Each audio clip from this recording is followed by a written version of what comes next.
में हमने फर्स्ट किया एपी के बारे में। नेक्स्ट लिया है मैंने अर्थमेटिक मीन। पहले हम ये देखेंगे कि अर्थमेटिक मीन होता क्या है। देखिए हम क्या करते हैं कि ए बी सी, ऐसे हम क्या लेते हैं, कोई भी एक एपी लेके चलते हैं। लेट ए बी सी या फाइनाइट एपी हमने ले लिया, बी ए, फाइनाइट या इनफाइनाइट कोई मतलब नहीं है, यहाँ पे सिंपल क्या होना चाहिए, ये एक आपकी एपी होनी चाहिए।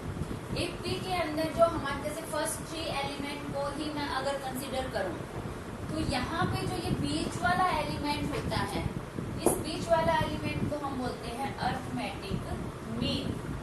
मीन जो हम स्टैटिक्स में पढ़ के आए हैं, मीन क्या होता है, वही मीन है ये यहाँ पे, मतलब इन दोनों का सम बाय 2, दैट इज बी। मतलब जो बीच वाला जो नंबर है ये ए सी का मीन है। मीन कैसे निकालते हैं, दोनों को जोड़ दे और 2 से डिवाइड कर दे। तो अभी देखो ये फॉर्मूला आया कैसे है कि हम यहाँ से कॉमन डिफरेंस निकालते हैं। कॉमन डिफरेंस यहाँ से निकालेंगे तो क्या आएगा, b माइनस ए। यहाँ से निकालेंगे तो कॉमन डिफरेंस क्या आएगा, c minus B. Minus B को इधर ले आए, minus B plus B, 2b हो गया। यहाँ c है, माइनस ए आएगा प्लस ए, और ये 2i यहाँ जाके हो गया डिवाइड में। तो ये क्या बन के आया कि जो हम अगर हमारे 3 एलिमेंट हैं जो कि एपी के अंदर हैं, तो जो बीच वाला एलिमेंट है हमारा वो हो जाएगा फर्स्ट एंड थर्ड का अर्थमेटिक मीन। तो ये था हमारा अर्थमेटिक मीन। अब इसने क्या कहा है कि आपके पास कोई 2 नंबर है 8 एंड 26। 8 एंड 26 के बीच में इंसर्ट 5 नंबर, इसमें नंबर दे दिया जाए यहाँ पे, या arithmetic mean. Insert 5 arithmetic mean between 8 and 26 such that कि वो 5 जब हम उन दोनों नंबर्स के बीच में इंसर्ट कर दें तो जो 7 नंबर रिजल्टेंट के रूप में आएंगे वो हमारे किस में रहने चाहिए, एपी के अंदर होने चाहिए। ठीक है, तो हमने इसका सॉल्यूशन किया। यहाँ पे ले लोगे आप 8, ठीक है। इसके बाद में आपको 5 अर्थमेटिक मीन इंसर्ट करने हैं।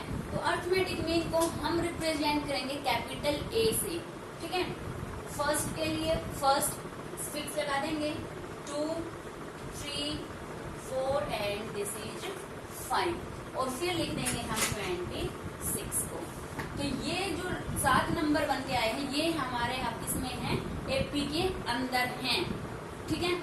अब यहाँ से आप बात देखेंगे कि जब आपको ऐसे अर्थमेटिक मीन का कोई भी क्वेश्चन दे रखा हो तब ये क्या होता है, हमारा ए की वैल्यू हमारे पास है, ठीक है। हमें तो निकालनी क्या है, अर्थमेटिक मीन की वैल्यू निकालनी है, ठीक है। अब बड़े ध्यान से समझना, बिल्कुल ध्यान से, कि जो ये फर्स्ट अर्थमेटिक मीन है A1, ये इस पूरी सीक्वेंस की कौन सी टर्म है, ये टर्म बनेगी आपकी सेकंड टर्म। फर्स्ट टर्म ये सेकंड टर्म हो गई, ठीक है। तो फर्स्ट अर्थमेटिक मीन हमेशा क्या बनेगा, सेकंड टर्म बनेगा। सेकंड अर्थमेटिक मीन क्या बनेगा, आपकी थर्ड टर्म बनेगा। मतलब जौन सा वो मीन है उससे एक आगे वाली वो बन जाएगी टर्म, ठीक है। तो ये है हमारा 5वां, तो ये टर्म कौन सी बनेगी, छठी टर्म बन जाएगी। सबको क्लियर हो गया।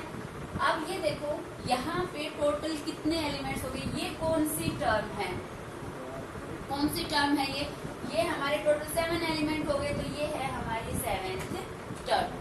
तो A8 यहाँ पे हो गया। अब यहाँ पे जो लास्ट टर्म हमारी नॉन दे रखी, जो जानते हैं हम कि 26 है, वो टर्म यहाँ पे लिख दीजिए। लिख दिया। A7 का फॉर्मूला लगा दीजिए, A + 6B। A7 this is 7th term. A की वैल्यू 8 है, यहाँ से हम क्या निकाल रहे हैं, D की वैल्यू निकाल रहे हैं।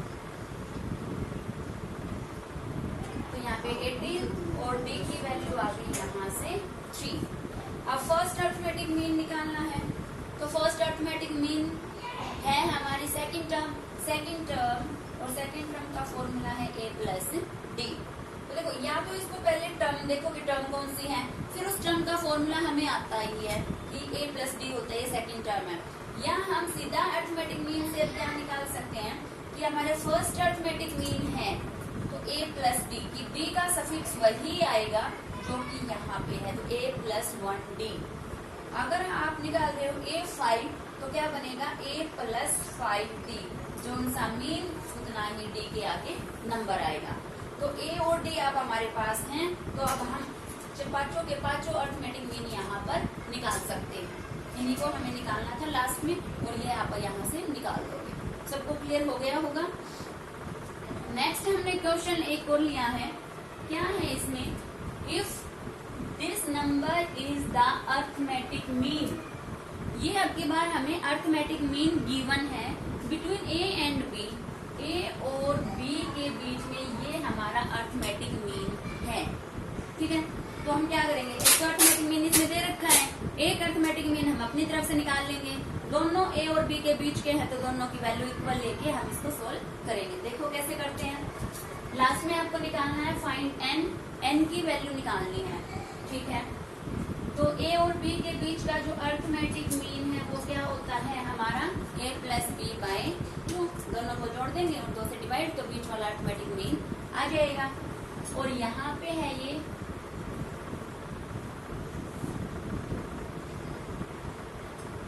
ये हमने अर्थमेटिक मीन निकाला बिटवीन ए एंड बी, और ये उसने दे रखा था, तो दोनों arithmetic mean between A and B है, तो दोनों की वैल्यू सेम।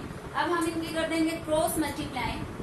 क्रॉस मल्टीप्लाई करोगे, देखो ध्यान से करना, पहले मैं 2 के साथ उधर कर देती हूँ, twice of A N twice of B raise to power N. जब आप इसके साथ करोगे, यहाँ पे a की पावर 1 है और यहाँ पे a की पावर n माइनस 1 है, तो क्या बन जाएगी a की पावर n। मैं b के साथ कर देती हूँ, यहाँ पे b की इसके साथ करोगे, आगे पीछे करके कर रही हूँ, a की पहले इसके साथ की, फिर b की इसके साथ कर रही हूँ। ठीक है, या आप सीधा कर लीजिए, कंफ्यूजन ना हो किसी को भी। a के साथ की तो a के ही साथ इसकी कर दो, a b n माइनस 1। फिर b की इसके साथ करूंगी तो b a n माइनस 1। अब b की b n माइनस 1 के साथ करूंगी तो क्या आएगा, b n आ जाएगा। ठीक है, अब देखो यहाँ पे है a raise to power n b raise to power n, यहाँ पर भी है a raise to power n b raise to power n। इन दोनों को उधर ले जाएंगे, तो यहाँ पे बचा है हमारा a n minus 1 twice of a n twice of b n minus a n हो जाएगा माइनस b n। एक एक a n b n चला गया, तो यहाँ पे a n plus b raise to power n बच गया। और यहाँ पर जो हमारा है ये है ही। तो अब देखो इसके आगे हम कैसे सोल्व करेंगे, ये स्टेप आप यहाँ पे याद रखोगे। ठीक है, क्या किया है आपने यहाँ पे जो a की पावर n माइनस 1 है, a की पावर n में जो भी है, देखो यहाँ पर भी n की पावर a की पावर n में है, यहाँ पर भी a की पावर n में है, तो इन दोनों को एक साथ रखना है। ठीक है, तो मैंने यहाँ पे किया a की पावर n उधर है, तो इसको भी हम उधर ही लेके गए, और ये b n आ गया यहाँ पे a की पावर n, और ये उधर गया। देखो कौन कौन से पावर एक साथ रखने, देखो a की पावर, a तो हर एक में है, इसमें भी है, इसमें भी है, इसमें भी है, 3 में a है, तो a किसके साथ रखना है, a की पावर n यहाँ है और a की पावर n ही यहाँ पे है, तो a की पावर n फॉर्म में जो है वो हमने रख लिए यहाँ पे साथ में, और b की पावर n फॉर्म में है वो रख लिए साथ में। समझ आया? अब हम इनको कर देंगे सोल्व। अब यहाँ से लेंगे हम कॉमन, क्या लेंगे, यहाँ से कॉमन लेंगे। अब बताओ यहाँ से क्या कॉमन हम ले सकते हैं, क्या कॉमन यहाँ से आ सकता है। तो यहाँ से देखिए, यहाँ पे है a की पावर n माइनस 1 और यहाँ पे है a की पावर n। तो आप यहाँ पे a की पावर n बड़ी पावर को भी कॉमन ले सकते हो, या एज यूजुअल जैसे हम लेते आए हैं कि हम छोटी पावर को कॉमन लेते हैं, आप उसको भी यहाँ पे कॉमन ले सकते हो। तो यहाँ पे क्या बनेगा, मैंने लिया a की पावर n को कॉमन। ठीक है, a की पावर n बड़े वाली पावर को मैंने कॉमन लिया। कॉमन का मतलब होता है डिवाइड करना। तो देखो इसको अगर मैं आपको समझाऊं ऊपर लिख के, तो ये बन के आया हमारा a b की power n minus 1 minus B N.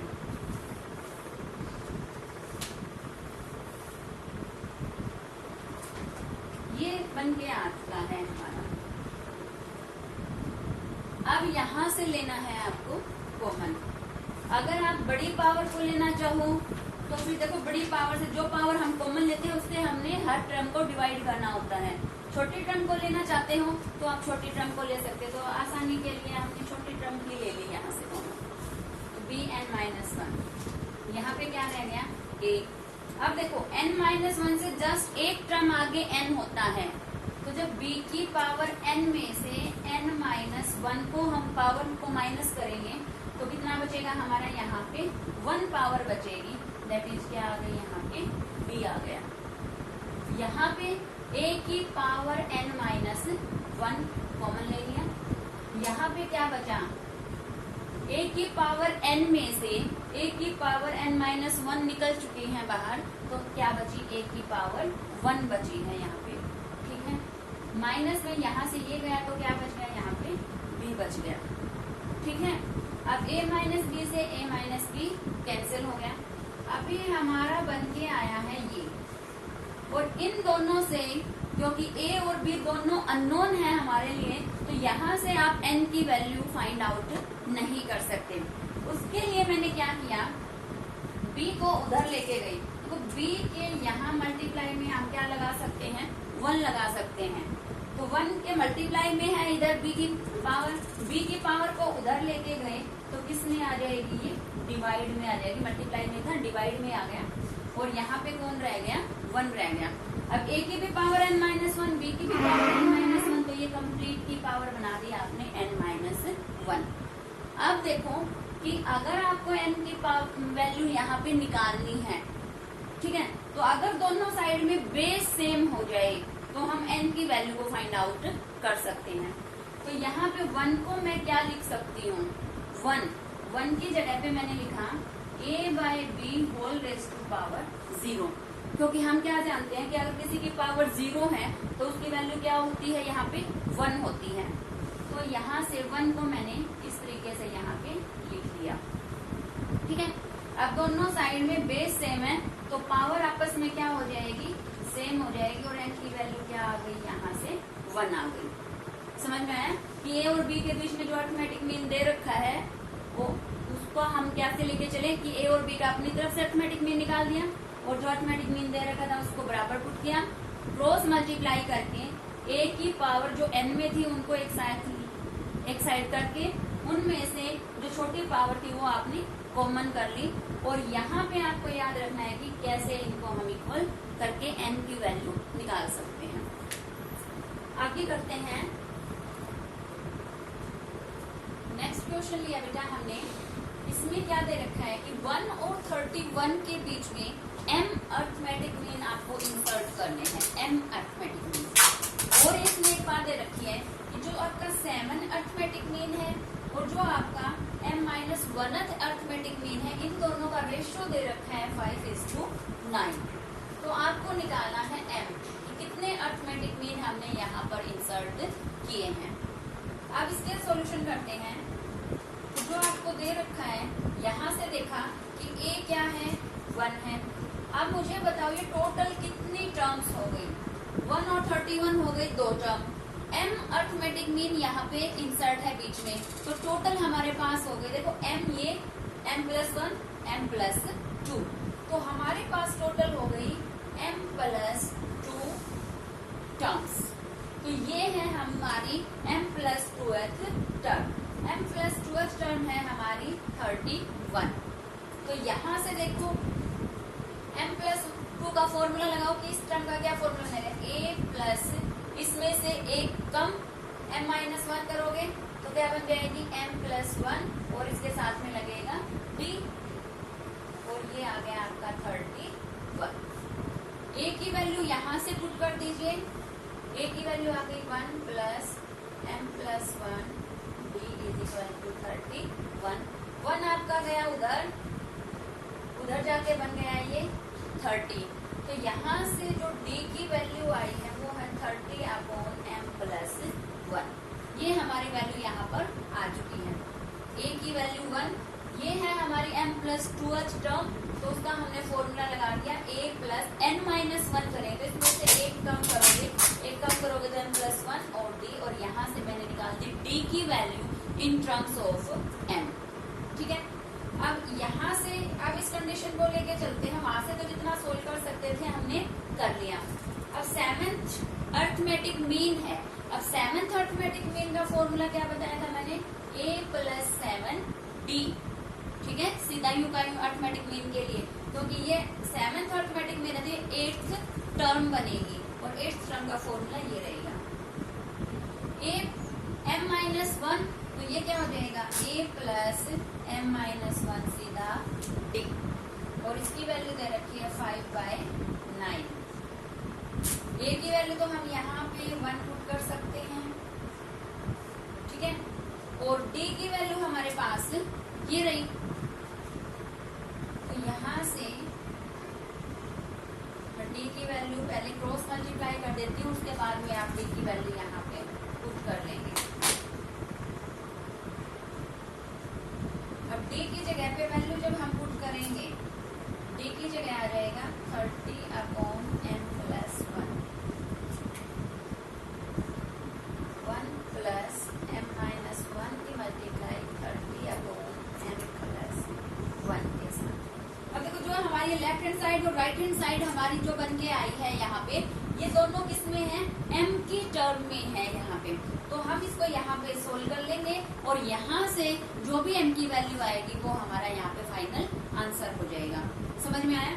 a first term हो गई, ये जो टर्म है उसका हमने फॉर्मूला लगाया m+2h टर्म का, यहाँ से d की value in terms of m हमने निकाल दी, जो रेशो दे रखा था अब हम वो रेशो लेके चले, a की और d की वैल्यू हमने पुट कर दी और सारा एक्सप्रेशन हमारा m की टर्म में आ गया, तो अब यहाँ से हम m की वैल्यू निकाल सकते हैं।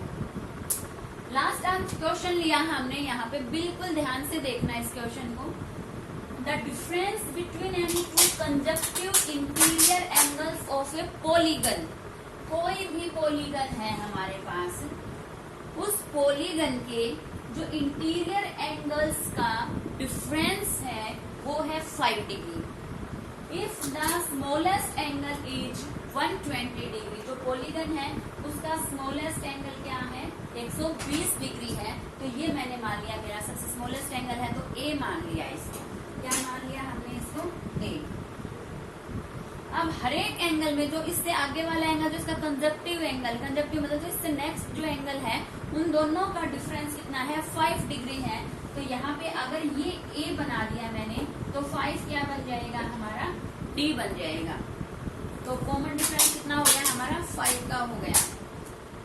फाइंड नंबर ऑफ साइड्स, हमें निकालनी है कि इस पॉलीगन में टोटल कितनी साइड्स हैं। अब आपको n की वैल्यू निकालनी है, यहाँ पे पॉलीगन में n क्या है, नंबर ऑफ साइड्स है, तो n की 2 इक्वेशन हमें चाहिए, तभी तो n की वैल्यू हम निकाल सकते हैं। अब देखो n की 2 वैल्यू हम कैसे लेके आते हैं, हमने नंबर ऑफ साइड्स हमने यहाँ पे n मान ली कि नंबर ऑफ साइड्स कितनी है, n है। ठीक है, n साइड्स हैं तो एंगल कितने बन जाएंगे, यहाँ पे n एंगल्स बनेंगे। ठीक है, let there are n sides of given polygon. Polygon की n साइड्स हम मान के चले, तो यहाँ से उन n एंगल्स का सम, n एंगल्स का सम बाय फॉर्मूला क्या हो जाएगा, SN, sum of n angles. Angles का सम कर रही हूँ मैं यहाँ पे, साइड्स का नहीं, n से कंफ्यूजन नहीं होनी चाहिए। यहाँ पे n साइड्स है तो n ही एंगल्स होंगे, ये बात आप ध्यान रखें। और उन n एंगल्स का सम कर रही हूँ मैं यहाँ पे, क्या फॉर्मूला हो जाएगा, n/2, 2a plus n-1d, d that is 5। तो ये बन के आया हमारा n/2, 245 n -5। ये हो गई n के अंदर एक इक्वेशन। अब पॉलीगन के जो भी इंटीरियर एंगल्स होते हैं उन सब का sum of all interior angles of a polygon. Polygon के जितने भी इंटीरियर एंगल्स होते हैं उन सभी सभी का अगर आपको सम निकालना है तो उसके लिए फॉर्मूला होता है हमारा n-2 इंटू 180 डिग्री। यहाँ पे n क्या है, नंबर ऑफ साइड्स। पॉलीगन के अंदर जितनी भी साइड्स हैं उसमें से 2 माइनस कर दी जाए और 180 के साथ अगर हम वहां पे मल्टीप्लाई कर दें तो ये आ जाएगा सभी इंटीरियर एंगल्स का सम। तो एक n की वैल्यू यहाँ से आ गई, ये भी क्या है, n एंगल्स का सम है। ये पॉलीगन के अंदर n जितने इंटीरियर एंगल्स हैं उन सब का सम, और ये भी क्या है, n इंटीरियर एंगल्स का सम ही है। तो फ्रॉम 1 and 2 ये टर्म प्लस 5 and -5 और यहाँ से ये टर्म दोनों हो जाएंगी हमारी इक्वल, और यहाँ से हम n के लिए इसको अगर सोल्व कर देते हैं तो जो n की वैल्यू यहाँ से आएगी वो हमारा फाइनल आंसर बनेगा। समझ आया? n साइड्स आपने मान लिया, सबसे छोटा एंगल जो दे रखा है वो a लिया, कंजक्टिव एंगल्स में डिफरेंस 5 डिग्री का था तो आपने यहाँ पे लिया d को 5। नंबर ऑफ साइड्स आपने n मान ली तो n ही एंगल्स बनेंगे और उन सभी n एंगल्स का सम यहाँ पे निकाला by AP, and sum of all interior angles, all interior angles मतलब sum of all n angles by this method. और ये क्या कहता है, n-2, n क्या है यहाँ पे, नंबर ऑफ साइड्स इंटू 180। तो अब यहाँ से जो n की वैल्यू निकल के आएगी, n की जो वैल्यू निकल के आएगी वो यहाँ पे क्या बताएगी कि पॉलीगन में कितनी साइड्स थी। तो इस तरीके से हम अपने जो अरिथमेटिक मीन वाले हैं या कोई भी स्टेटमेंट वाले सम है उनको सोल्व कर सकते हैं।